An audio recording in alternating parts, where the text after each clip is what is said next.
શાસનપતિ શ્રવણ ભગવાન મહાવીર સ્વામીના શ્રી ચરણોમાં મારા તમારા ભાવ. જ્યો શ્રીનું શાસન સર્વ જીવન માટે હિતકારી છે, જ્યો શ્રીની વાણી હિત મિત પરમ શ્રેયકારી છે, તેવા અનંત અનંત ઉપકારી ગુરુ ભગવંત એવં ગુણી મૈયાના શ્રી ચરણોમાં મારા તમારા ભાવ. એક દિવસ શ્રી કૃષ્ણ અને અર્જુન બંને જણા દુર્યોધનની પાસે ગયા. દુર્યોધનની પાસે જઈ અને એક જ ભાવના છે કે ગમે તેમ કરી અને સમાધાન કરી દે. યુદ્ધ પૂર્વે જે મનની અંદર પ્રશ્નો છે, જે નગરના બે ભાગલા પડવાના છે, એના પહેલા એક વખત જો સમાધાન થઈ જાય તો યુદ્ધ અટકી જાય. અર્જુન અને શ્રી કૃષ્ણ એ બંને જણા દુર્યોધનને કહી રહ્યા છે કે તને ખબર છે જો એક વખત યુદ્ધ થશે કેટલાય જીવોનો સંહાર થઈ જશે, કેટલાય જીવો એ મૃત્યુને પ્રાપ્ત કરશે. અરે એ જીવોનો કોઈ વાંક નથી, એ જીવોની કોઈ ભૂલ નથી. અરે કોઈના પિતા ચાલ્યા જશે એની અંદર, અરે કોઈના ભાઈ ચાલ્યા જશે, અરે અલગ અલગ પ્રકારના કોઈનો દીકરો ચાલ્યો જશે, અરે કેટલાય સ્વજનો શું થઈ જશે એની અંદર, આહુતિ અપાઈ જશે. તું એક વખત સમજી જા. શું કીધું? તું એક વખત સમજી જા. અને એ સમયે દુર્યોધન કહે છે કૃષ્ણને કે તમે એમ ન માનતા, મને ખબર પડે છે બધી, મને બધી ખબર પડે છે કે આ યુદ્ધ થશે અને કેવા કેવા પરિણામો આવશે. આ યુદ્ધ થયા પછી કોને કોને ભોગવવું પડશે, પણ બે જે નક્કી કર્યું છે ને એમાં હવે કોઈ ફેરફાર નહીં. દુર્યોધને કહી દીધું કે મને પરિણામની ખબર છે, મને બધી જ ખબર છે, પણ હું આમાંથી હવે બહાર નીકળી શકું એ નથી. અને એક નાનકડું એવું સુંદર મજાનું એને સૂત્ર આપ્યું કે જાનામી ધર્મ નચમે પ્રવૃત્તિ, જાનામી ધર્મ નચમે પ્રવૃત્તિ, જાનામી અધર્મ નચમે નિવૃત્તિ. કે હું ધર્મને જાણું છું છતાં પણ હું ધર્મ નથી કરી શકતો. દુર્યોધન સમજતા હતા, એ સમજદાર હતા, એની પાસે પણ બુદ્ધિ હતી, એકદમ બુદ્ધિશાળી હતા. એને ખબર હતી કે આ ધર્મ છે, પણ એને કૃષ્ણ મહારાજાને કહી દીધું કે હું ધર્મને જાણું છું પણ એની અંદર હજુ હું પ્રવૃત્ત થઈ શકતો નથી, હજુ હું નથી કરી શકતો. અને બીજા નંબરની અંદર કહી દીધું કે જાનામી અધર્મ નચમે નિવૃત્તિ, હજુ અધર્મ મને ખબર છે પણ એમાંથી હું નિવૃત્તિ લઈ શકતો નથી. બસ આપણી પરિસ્થિતિ આવી જ છે. આપણને પણ ખબર છે કે આ સંસારની અંદર એ ધર્મ કયો છે ને અધર્મ કયો છે. આ સંસારની અંદર આ પાપના કાર્યો કેટલા છે, આ સંસારની અંદર રહેતા રહેતા એ છકાય જીવોની કેટલી હિંસા થાય છે, હું અને તમે દરેક વ્યક્તિ જાણીએ છીએ. પણ સંસારી વ્યક્તિ વિચાર કરો કે એમાંથી હજુ એ નિવૃત્ત થઈ શકે છે, હજુ નિવૃત્ત નથી થઈ શકતો. જાનામી ધર્મ નચમે પ્રવૃત્તિ, ધર્મને સમજ્યા પછી પણ અરે કેટલાય જીવાત્મા એવા છે કે હજુ ધર્મની આરાધના નથી કરી શકતા. અરે દરેક વ્યક્તિને ખબર છે કે ભાઈ ત્યાગ કરવો જોઈએ, જેટલું થાય તેટલું તપ કરવું જોઈએ. ક્રોધ કરવો જોઈએ કે ન કરવો જોઈએ? ન કરવો જોઈએ, પણ થાય છે કે નથી કરવો? તે જાણે છે જીવાત્મા એ કશાય એ કરવા જેવા છે કે નથી કરવા જેવા? તો કે નથી કરવા જેવો. ખબર છે માસથી આ ધર્મ છે, પણ છતાં પણ હજુ અમે એને, જે વ્યક્તિ ધર્મને સમજી જાય ને એ વ્યક્તિ એની અંદર લાગી જાય. યાદ રાખજો, જેને પાપ ખૂચે ને એને જ ધર્મ રૂચે છે. જેને પાપ લાગે એને એમ થાય કે ભાઈ આ પાપના કારણે મારી દુર્ગતિ છે, આ પાપના કારણે મારો અનંત સંસાર છે, અને આ સંસારની અંદર રહેતા રહેતા બસ સવારથી સાંજ સુધી મારે 6 કાય જીવોની હિંસા કરવાની. અને સાધકના આત્મા એ સવારે ઉઠે અને એના આંખની અંદર આંસુ હોય. પેલા શું હોય? આંસુ હોય. સંસારી દરેક વ્યક્તિ સવારે ઉઠે ને એ આનંદ ન કરે, એને ખુશી ન થાય, એના આંખની અંદર આંસુ હોય કે હે પ્રભુ, આ ફરી વખત આજે સવાર પડી અને સવારે ઉઠતાની સાથે ફરી પાછું મારે સંસારની અંદર, ફરી પાછું મારે 6 કાય જીવોના કૂટાની અંદર ફરી પાછું મારે લાગી જાય. જો વ્યક્તિ ધર્મને જાણે છે અને છતાં પણ હજુ નિવૃત્ત નથી થઈ શકતો, વ્યક્તિ ધર્મને સમજે છે, એ 6 કાય જીવોનું એની પાસે જ્ઞાન છે, પણ છતાં પણ હજુ એના પ્રત્યેની એટલી દયાભાવ, હજુ એના પ્રત્યે હજુ કરુણા ભાવ એને જાગતો નથી. જો જેને ખાલી માત્ર 6 કાય જીવો એના પ્રત્યેની જો દયા ભાવ જાગે, એના પ્રત્યેની જો કરુણા ભાવ જાગે, યાદ રાખજો એ સાધક આત્મા એ સંસારની અંદર ક્ષણવાર પણ ન રહી શકે. તમને ખબર છે 6 કાયના જીવો આનંદ ક્યારે પામે? ખૂબ આનંદ થાય, ખૂબ આનંદ થાય દીક્ષા લે ત્યારે. વિચાર કરો કે આ દોલતનગરની અંદર કદાચ કોઈ ચોર આવ્યો અને કેટલાયના ચેન એને ચોરી લીધા હશે, કેટલાયના મોબાઈલ એને ચોરી કરી લીધા હશે, અને આખા દોલતનગરની અંદર હોહાર થઈ ગઈ અને એમાં ચોર પકડાઈ ગયો. 1 મહિનાથી ચાલતું હતું આ ચોર. અલગ અલગ એરિયાની અંદર જઈ, અલગ અલગ ગલીઓની અંદર જઈ અને આ ચેન વગેરે વગેરે પૈસા એ ચોરી કરતો હતો, અને એક દિવસ કોઈ કમ્પ્લેન લખાવી અને પોલીસના હાથમાં પકડાઈ ગયો. પછી દોલતનગર વાળા કેટલા આનંદમાં. હવે ચિંતા નહીં. પેલા બહાર નીકળતા ડર લાગતો હતો, પેલા એકલા જતા મને ડર લાગતો હતો, એ સોનાનું ગોલ્ડ કઈક વસ્તુ પહેરીને જતા ડર લાગતો હતો, એ હાથમાં પૈસાની બેગ હોય તો મને ડર લાગતો હતો. પણ ખબર પડી જે દિવસે કે ચોર ભાઈ પકડાઈ ગયો એટલે શું થઈ ગયું? યાદ રાખજો, એમ સંસારી એક જીવાત્મા એ જો આ પાપના કામ છોડી દે, આ સંસારનો ત્યાગ કરે, અને જે વ્યક્તિ સંયમના માર્ગની અંદર આગળ વધે ને, એટલે 6 કાયદા જીવોને એમ થાય કે ભાઈ ચોર પકડાઈ ગયો. શું થાય ને? હવે ચોર પકડાઈ ગયો, હવે આપણને હેરાન કરશે નહીં. અમારા માટે સંયમ જીવન, અને તમારા માટે પણ યાદ રાખજો, એ 6 કાયના જીવો એને ખુશી થાય, એને આનંદ મળે, એને શાંતિ મળે. તમે જયારે સામયિકમાં હોય ને ત્યારે એ 18 પ્રાપ્તિ, તમે જયારે નિવૃત્ત થઈ જાઓ ને ત્યારે 6 કાયના જીવોને હાશકારો થાય કે હવે આ 1 કલાક માટે તો બધા ચોર પુરાઈ ગયા છે. સાચી વાત? સાચું કે ખોટું? સાચું છે કે નહીં?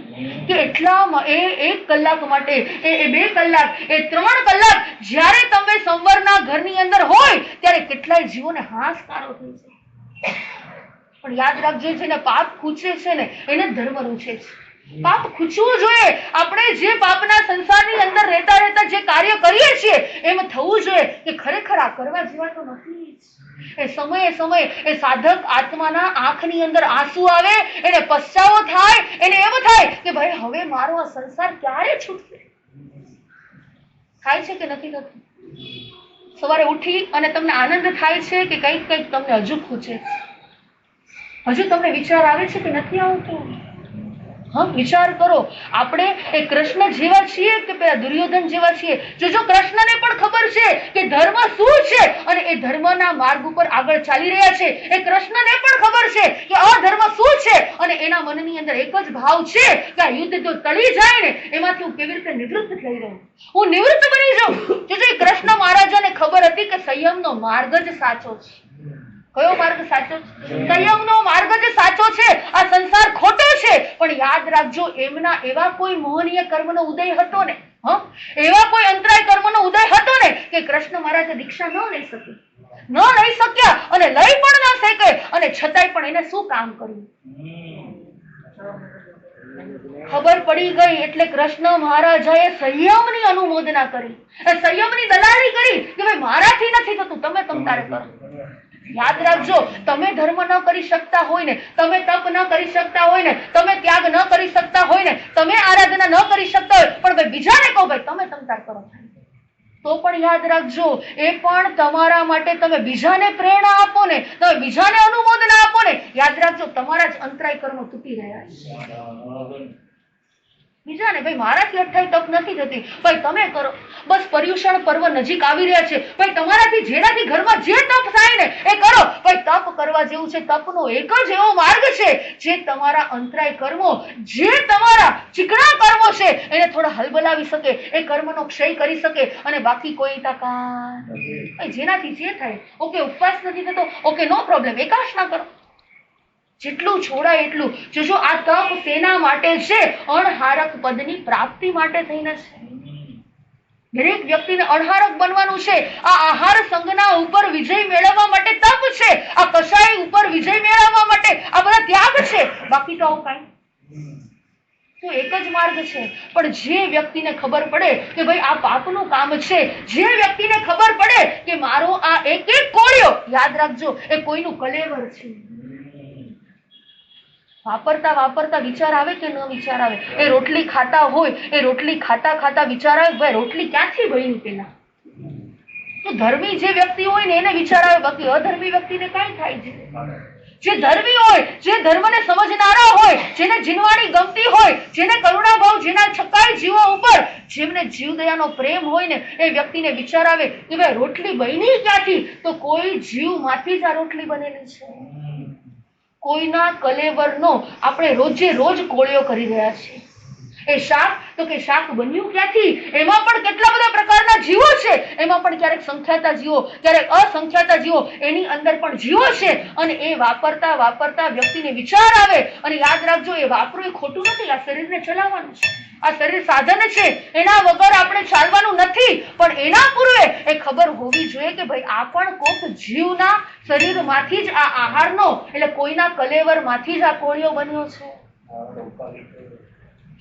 એ વિચાર આવવો જોઈએ કે હે પ્રભુ, જ્યાં સુધી હજુ મારી આહાર સંજ્ઞા તૂટી નથી ને, જ્યાં સુધી મને અણહારક પદની પ્રાપ્તિ થઈ નથી ને, ત્યાં સુધી હજુ પ્રભુ મારે ભોજન કરવું પડે છે. હજુ 8 કર્મ ક્ષય નથી થયા ને પ્રભુ, એટલે મારે હજુ કોઈના કલેવરનો કોળિયો મારે કરવો પડે. પણ પ્રભુ એવી હું પ્રાર્થના કરું છું, એવી પ્રાર્થના કરું છું કે ભગવાન હવે મારું અત્યારે છૂટી જાય.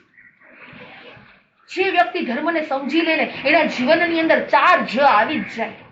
યાદ રાખજો, જે વ્યક્તિને સમજણ પડી જાય, જે અધર્મને છોડે, અને જેને ખબર પડી જાય કે ભાઈ આ પાપના કામો કરવા જેવા નથી, મારે હજુ આશ્રમના ઘરની અંદર અત્યાર સુધી, હવે મારે સંવરના ઘરની અંદર આવવું છે, તો એના જીવનની અંદર 4 જ આવે. યાદ રાખજો, કેટલા જ આવે? 4 જ. અને એમાં 4 જ ની અંદર સૌથી પહેલા નંબરની અંદર જિજ્ઞાસા પ્રગટે. એ વ્યક્તિ શું પ્રગટે? જિજ્ઞાસા પ્રગટે. જ્યાં સુધી એને ખબર જ નથી, જ્યાં સુધી અધર્મ કરે છે, જ્યાં સુધી પાપના કામો કરે છે, અને જેવી ખબર પડી એટલે પહેલા જ નંબરની અંદર જિજ્ઞાસા પ્રગટશે કે ભાઈ મારે શું કરવું જોઈએ ને શું ન કરવું જોઈએ, મારે પાપના કામથી ક્યારે નિવૃત્ત થવું જોઈએ. એને જિજ્ઞાસા મનની અંદર ઉત્પન્ન થાય કે કઈ કઈ સ્થાનની અંદર પાપો રહેલા છે, કઈ કઈ જગ્યાએ મને કર્મ બંધાય છે. પહેલા નંબરની અંદર શું થાય? જિજ્ઞાસા ઉત્પન્ન થાય, એને જાણવાની ઈચ્છા થાય. અરે ગૌતમ સ્વામીએ પણ ભગવાનને પ્રશ્ન પૂછ્યા. કેવી રીતે પ્રશ્ન પૂછ્યા? એને પહેલા નંબરની અંદર જિજ્ઞાસા ઉત્પન્ન થઈ.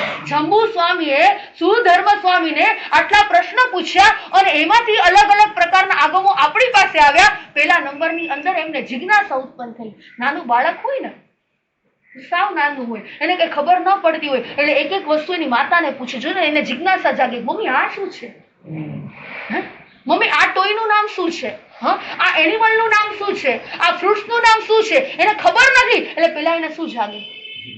જિજ્ઞાસા. એને જાણવાનું મન થાય કે આ વસ્તુ શું છે, આ વસ્તુ શું છે. અને એક વખત જિજ્ઞાસા ઉત્પન્ન થાય ને એટલે બીજા નંબરની અંદર તરત જ એ જીનાજ્ઞા આવે. એ જિજ્ઞાસા ઉત્પન્ન થાય ને એટલે જીનાજ્ઞા એટલે કે ભગવાને શું કીધું, પરમાત્માની આજ્ઞા શું છે, એ જીનાજ્ઞા એ શું પરૂપેલું છે. અને એ બીજા નંબરની અંદર જિજ્ઞાસા થયા પછી જીનાજ્ઞા એટલે એમ થાય કે ભાઈ આ કરવા જેવું છે ને આ નથી કરવા જેવું. એને ખબર પડી જાય કે ભાઈ આ પાપનું કામ છે, આ અધર્મનું કામ છે, અને આ ધર્મનું કામ છે. આ ત્યાગ કરવા જેવો છે. યાદ રાખજો, મારે મારા જીવનની અંદર તપ આચરવા જેવું છે, મારે જીનવાણીનું શ્રવણ કરવા જેવું છે, મારે પરમાત્માની આજ્ઞાનું પાલન કરવા જેવું છે. પહેલા નંબરમાં શું યાદ રાખવાનું છે? જિજ્ઞાસા. એને જિજ્ઞાસા થાય. અને બીજા નંબરની અંદર જીનાગના કે ભગવાને આમ કીધું છે, મારા પ્રભુએ આ વાત કરી છે, આગમકારોએ આ વાત કરી છે, ગ્રંથકારોની આ વાત છે, સાધુ સંતો આ આચરણ એનું કરી રહ્યા છે. આ સાધુ સંતોને જે સુખ મળ્યું ને એ સુખ આપણને બતાવી રહ્યા છે. એ બીજા નંબરની અંદર જીનાગના ઉપર એ વ્યક્તિને થોડી થોડી શ્રદ્ધા જાગે. અને ત્રીજા નંબરની અંદર એના જીવનમાં જાગૃતિ આવ્યા વગર ન રહે. ત્રીજું જાગૃતિ, જિજ્ઞાસા ઉત્પન્ન થાય, ખબર પડે ભાઈ આ શું છે. એ જીનાગના એટલે એને ખબર પડી ગઈ કે ભાઈ આ કરવા જેવું છે અને આ નથી કરવા જેવું. અને ત્રીજા નંબરની અંદર એના જીવનની અંદર જાગૃતિ આવે આવે આવે ને આવે, એલર્ટ થઈ જાય. શું થઈ જાય? એ 24 કલાક જીવતો હોય, એ 24 કલાક જાગતો હોય, એ 24 કલાક બોલતો હોય, એ ચાલતો હોય, પણ એને ખબર પડી જાય કે ભાઈ મારે સતત જાગૃત રહેવાનું છે. જાગૃત એટલે ખાલી આંખ ખુલ્લી રાખવી એ જાગૃતિ?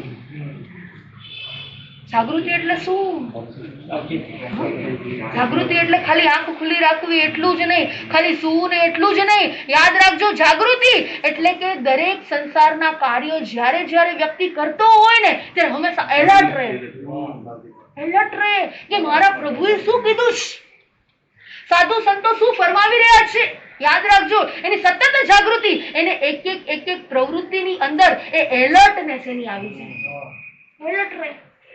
શું તમે સૂતા હોય અને સૂતા પછી તમારા બાજુમાં કદાચ એ વંદો આવી અને હાથ ઉપર ચડી જાય તો તમને શું થાય? તરત તમે બેઠા થઈ જાઓ, હા મારા શું ચડ્યું? પેલા તો ખબર નથી આપણને ભાઈ શું છે, પણ તરત તમે જાગી જાઓ, તરત તમે બેઠા થઈ જાઓ અને તમને એમ થાય કે ભાઈ વંદો છે તો તમે ચડવા દો એને. શું કરો? ધીરેથી નીચે. જાગૃતિ આવે એટલે તમારા પાપના કારખાના બંધ થઈ જાય. જાગૃતિ આવે એટલે જે પરમાત્મા એટલે જીનાગનાએ જે બતાવ્યું છે, જે જીનેશ શાસનની આરાધનાઓ બતાવી છે ને એની અંદર એ એલર્ટ થઈ જાય. પહેલા નંબરના જ ની અંદર શું કીધું? જિજ્ઞાસા ઉત્પન્ન થાય. બીજા નંબરની અંદર જીનાગના, ત્રીજા નંબરની અંદર જાગૃતિ અને ચોથા નંબરની અંદર જેવી જાગૃતિ આવે ને એટલે જતના ઊભી થઈ જાય. જાગૃત બનીને જીવો સંસારમાં, નવા કરમ નહીં બાંધશો રે. જાગૃત બનીને જીવો સંસારમાં, નવા કરમ નહીં બાંધશો રે. દુનિયાની ચીજો રહેશે સંસારમાં, સારું ન કાંઈ થવાનું રે.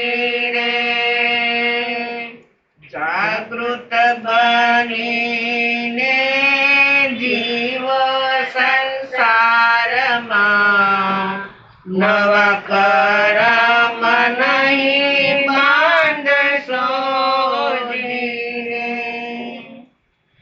જાગ્યા ને ત્યારથી સવાર. શું કીધું? કે જ્યારથી ખબર પડી કે સૌથી પહેલા નંબરની અંદર જિજ્ઞાસા ઉત્પન્ન થઈ, બીજા નંબરની અંદર જીનાગના આવી, ત્રીજા નંબરની અંદર જાગૃતિ ઉત્પન્ન થઈ અને ચોથા નંબરની અંદર જતના એટલે કે જૈના, જે જૈનોની કુળદેવી છે. આપણી જનેતા હોય ને તો એ કોણ છે? જતના છે. એ સતત અને સતત એ જીવાત્મા જે વ્યક્તિ ધર્મને સમજેલો છે એ હંમેશા જીવ દયાનું પાલન કરશે. ડગલે અને પગલે વિચાર કરશે કે ભાઈ આ જીવો પણ મારા જેવા જીવો છે, આ આત્મા પણ મારા જેવો જ આત્મા છે. એ એકેન્દ્રિયનો જીવ હોય તો પણ ભલે, એ બેઇન્દ્રિયનો જીવ હોય તો પણ ભલે, એ તેઇન્દ્રિય ચૌરેન્દ્રિય પંચેન્દ્રિયનો જીવ હોય તો પણ ભલે. એને સતત વિચાર આવશે કે ભાઈ મારે જતના કરવા જેવી છે, મારે જીવોની દયા પાડવા જેવી છે. યાદ રાખજો, ખાલી નાના નાના જીવોની જ નહીં પણ આપણી સાથે રહેતા દરેક જીવોની વાત છે.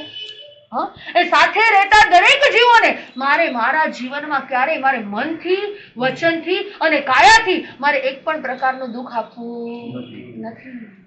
વિચાર કરો, જતના એ જૈનોની તો જનેતા કહેવાય, એ જૈનોની તો કુળદેવી કહેવાય. એ ડગલે અને પગલે એક સાધક આત્મા એ એ જતના કરતો જાય, એ ચાલે તો પણ જતનાથી ચાલે, એ બોલે તો પણ જૈણા કરીને બોલે, એ કદાચ ઘરની અંદર એ છતાંય જીવોની જ્યારે કદાચ આપણે કદાચ હિંસા એ કરવી નથી, પણ કદાચ એ સંસાર મારું શરીર ચલાવવા માટે, મારે મારો પરિવાર ચલાવવા માટે મારે આ કામ કરવા પડે છે, તો પણ જતનાથી કરશે. કેવી રીતે કરશે? એ જતનાથી કરશે. વિચાર કરજો. એક સાધક આત્મા, એક ધર્મી આત્મા, એક અધર્મી આત્મા, એક સંસારી આત્મામાં આસમાન અને જમીનનો ફેર છે. એને સમજાઈ જાય ને એટલું એનું વર્તન, એનું પરિવર્તન, એનું ચાલવાનું, એનું બેસવાનું, એનું બોલવાનું દરેક જગ્યાએ શું આવી જશે? દરેક જગ્યાએ કંટ્રોલ આવી જશે. અને આ બાજુ વિદ્યાધર, યાદ રાખજો, એને પણ બધી ખબર છે. એને પણ ખબર છે કે મારે આ કરવા જેવું નથી, પણ યાદ રાખજો એના પણ કર્મ કરાવે છે. તો દરેક વ્યક્તિને જો કોઈ નચાવતું હોય ને તો એ કર્મ સત્તા છે, બીજું કોઈ નથી. કોઈનાથી ડરીએ કે ન ડરીએ, યાદ રાખજો, પણ કર્મ સત્તાની સરકાર સામે ડરવાનું છે. કોઈનાથી આપણને બીક લાગે કે ન લાગે, પણ કર્મ રાજા એવા છે કે આપણને ક્યારે છોડતા નથી. અને આ વિદ્યાધર એ વિમાનમાં બેસાડી અને મદન રેખાને જ્યારે લઈ જાય છે, અને આ બાજુ મદન રેખાને આજીજી કરે છે, એને વિનંતી કરે છે, હજુ તો મેં મારા નવજાત શિશુનું બરાબર મોઢું નથી જોયું. તો વિચાર તો કર, હજુ મેં હમણાં એને જન્મ આપ્યો છે, અને હજુ મેં એને ખવડાવ્યું પણ નથી, હજુ મેં એની સામું પણ જોયું નથી, અને તારા કેટલા કર્મો બંધાશે. અને આ બાજુ વિદ્યાધરને એક પણ શબ્દ કાને સંભળાતા, આને નથી સંભળાતા. અને આ બાજુ છેલ્લે એટલું કહી દીધું મદન રેખાએ કે જો તું મારી સાથે જો બળજબરી કરીશ ને તો હું ત્યાં ને ત્યાં જીભ કચડી અને મારું મૃત્યુ સ્વીકારી લઈશ. અને એ સમયે વિદ્યાધરે કીધું કે જ્યાં સુધી તારી ઈચ્છા ન હોય ને, જ્યાં સુધી તું મારો સ્વીકાર ન કરે ને, ત્યાં સુધી તને હાથ પણ લગાડીશ નહીં. અને આ બાજુ એ વિદ્યાધરના પિતા મુનિરાજ એ નંદીશ્વર દીપ ઉપર જે સાધકાત્મા, જે સાધુપણાની અંદર જે આચરણ કરી રહ્યા છે, વિદ્યાધર કહી રહ્યા છે કે પેલા ત્યાં દર્શન આપણે કરતા આવીએ. શું કરી લઈએ? દર્શન કરતા આવીએ. આ વિદ્યાધર મદન રેખાને વિમાનમાં લઈ જાય છે, અને રસ્તામાં જતા જતા આ બાજુ મદન રેખા ચિંતન અને મનન કરે છે. વિચાર તો કરો કે એક ભવ, પણ આ એક ભવની અંદર કેટલી બધી પીડાઓ, કેટલા બધા પ્રસંગો ભજી ગયા. એને એનો પાસ્ટ યાદ આવે છે કે અરે મહારાજ કોણ, મણિરથ રાજા, જે પિતા તુલ્ય હતા, જે મારા ભાતૃ સમ હતા, જે મારા પતિના સગા ભાઈ હતા, અને એને કોની હત્યા કરી દીધી. હજુ એના સકંજામાંથી, એની કામ વાસનામાંથી હું છૂટવાનો પ્રયત્ન કરું છું. અરે મેં મારા મોટા દીકરાનો પણ શું કરી દીધો, હું એને પણ ભૂલી ગઈ છું, એનો પણ મેં ત્યાગ કરી દીધો છે. હજુ એક પ્રસંગ ઘટ્યો, પૂરો થયો ન થયો, અને વળી પાછા બીજા. મેં કેવા પાસ્ટ ભવની અંદર કેવા મેં કર્મો કરેલા હશે કે આ કર્મો મારા એક રૂપના કારણે મારે હજુ કેટલા કર્મો બાંધવાના, કેટલા કર્મો ભોગવવાના છે. જોજો, આપણું રૂપ જોઈ અને બીજા વ્યક્તિને પણ જો વાસના જાગે ને, યાદ રાખજો એને તો કર્મ બંધાય છે, અને સાથે સાથે આપણને પણ કર્મ બંધાય છે કે આપણા કારણે આપણે નિમિત્ત બન્યા છીએ. યાદ રાખજો, આપણે નિમિત્ત બન્યા છીએ. એ ઉપાદાન ગમે તેવું હતું, પણ વ્યક્તિ જે નિમિત્ત બને છે ને, સામેવાળા વ્યક્તિ ક્રોધ કરે છે, બરાબર સાંભળજો, સામેવાળા વ્યક્તિને કશાય આવ્યો, પણ જો એમાં આપણે નિમિત્ત બન્યા ને તો કર્મ આપણને બંધાવાના છે. મારના કારણે બે શબ્દો બોલીએ ને ભાઈ રેવા દે ને, નોર ગુસ્સો આવે. આપણે એમ કઈ થતું કરીને તેમ તો ભાઈ તમને એ જ ગમે છે, તમને એની સાથે પ્રેમ છે, એ તમારા ભાઈ છે, એ તમારા પત્ની છે, અને જો ફરી પાછું એ નિમિત્ત બન્યા અને ફરી પાછા કર્મ. અને આ બાજુ એવા ચિંતન મનને ચડે છે. અને આ બાજુ એ નંદીશ્વર દીપ થોડી વારમાં, વિમાનમાં તો કેટલી વાર લાગે, અને એ પણ દેવ વિમાન. જોજો, અહીંયાથી અમેરિકા જતા તમને કદાચ 24 કલાક કે 35 કલાક લાગી શકે છે, પણ અહીંયાથી એ દેવ વિમાનની અંદર ક્ષણ વારમાં પહોંચી જાય છે. અને ત્યાં પહોંચ્યા પછી મદન રેખા અને આ બાજુ જે દેવ હતા એ દેવ વિમાનમાંથી નીચે ઉતરે છે. અને નીચે ઉતર્યા, હજુ ઉતર્યા ન ઉતર્યા ને ઉપર દેવલોકમાંથી ફરી પાછા 3 દેવ નીચે આવે છે. એ 3 દેવ એ મુનિના દર્શન અને વંદન કરવા આવે છે. જો સંયમી આત્માના દર્શન અને વંદન કરવા દેવલોકના દેવો પણ આવે. કેમ આવે, ક્યારે આવે ખબર છે કોઈને? દેવલોકના દેવો ક્યારે નીચે આવે? આ તમારું હોમવર્ક કાલે કરીને આવજો. વચન આપ્યું હોય તો આવે, પછી વ્યક્તિને કોઈ જ્ઞાન થાય ત્યારે આવે. ક્યારે આવે દેવલોકના દેવો ને ક્યારે ન આવે, આ તમારું હોમવર્ક. લખેલું છે, ઠોકડાની અંદર પણ આવે છે, આગમની અંદર પણ બતાવેલું છે કે દેવલોકમાંથી દેવોને નીચે આવવાનું મન ક્યારે જાગે અને બીજા નંબરની અંદર એ દેવલોકના દેવો નીચે ક્યારે ન આવે. અને આ બાજુ 3 દેવલોકના દેવો નીચે આવ્યા અને નીચે આવી અને પેલા મુનિરાજ તે ધ્યાનસ્થ અવસ્થાની અંદર હતા, જેમની આંખો બંધ હતી, જે સૌમ્ય મૂર્તિ હતા, એને વંદન ન કર્યા પણ મદન રેખાને 3 પ્રદક્ષિણા કરી. અને આ બાજુ જે વિદ્યાધર એની બાજુમાં ઉભો તો વિદ્યાધર શ્રેણીમાંથી આવેલો જે વિમાનમાં એને લઈ આવ્યો, એને વિચાર આવ્યો કે અરે મારા પિતા મુનિરાજ જે સંયમ જીવનનું પાલન કરે છે, જે આચારનું પાલન કરી રહ્યા છે, જે 5 સમિતિ 3 ગુપ્તી જેને પાળી રહ્યા છે, આ દેવલોકના દેવો એને વંદન નહીં ને કોને વંદન કરે છે? અને આ જે દેવલોકમાંથી દેવ આવેલા હતા એને 3 વંદના કરી, આદક્ષિણા પ્રદક્ષિણા કરી અને આ બાજુ વિદ્યાધર એ દેવોને વાત કરે છે, ભાઈ તમને ખબર છે તમે ભૂલો છો, તમે કઈક ચૂકો છો. અને સામે બેઠેલા મારા પિતા મુનિરાજ જે મુનિચુર નામ છે એને કેટલો સંયમનું પાલન કરી રહ્યા છે, એમનું બ્રહ્મચર્ય વ્રત પણ એટલું છે, એમનો આચાર પણ એટલો છે. અને આ મદન રેખા જે સંસારી છે, જે સાવ સામાન્ય શ્રાવિકા છે, તમે એને વંદન કરો છો. તમારી ભૂલ થાય છે. શું થાય છે? તમારી ભૂલ થાય છે કે તમારે કોઈ સંસારીને વંદન કરાય નહીં. ક્યારે વંદન કરે? વંદન ક્યારે કરે? સંયમીને જ ખાલી વંદન કરે? વડીલોને જ ખાલી વંદન થાય? કેવળ જ્ઞાનીને જ વંદન કરીએ ખાલી? વિચાર કરો. હવે આ દેવલોકમાંથી આવેલા દેવો પેલા મુનિરાજને વંદન નથી કરતા પણ મદન રેખાને વંદન કરે છે. જોજો, મદન રેખાને પણ ખબર નથી આ કોણ છે. જે વિદ્યાધરની શ્રેણીમાંથી જે વિદ્યાધર એને ઉપાડીને અહીંયા લઈ આવ્યા એને પણ ખબર નથી કે આ દેવ કોણ છે. પણ આ મુનિરાજને ખબર છે કે આ દેવ એમને પેલા વંદન કેમ કરે છે અને મને પછી વંદન કેમ કર્યા, કારણ કે એ જ્ઞાની હતા, એ તપસ્વી હતા, એ જાણતા હતા. અને હવે આ સમયે પેલા મણિચુર નામના મુનિ છે, હવે એ આ મદન રેખાને અને પેલા વિદ્યાધર જે એનો દીકરો છે એને વાત કરશે કે આ કયા દેવ છે, ક્યાંથી આવ્યા છે અને એ શા માટે કોને વંદન કરે છે? મદન રેખાને વંદન કરે છે. હવે આ વસ્તુ સાંભળી અને આ બંનેના જીવનની અંદર કેવું પરિણામ આવશે, એના જીવન કેવી રીતે બદલાઈ જશે, એમના જીવનની અંદર કેવો કેવો પ્રભાવ પડશે, એ બધા જ ભાવોને આપણે સાંભળીશું. જેટલા અંશે આપણા હૃદયની અંદર અવધારીશું એટલા અંશે મારો અને તમારો અર્થ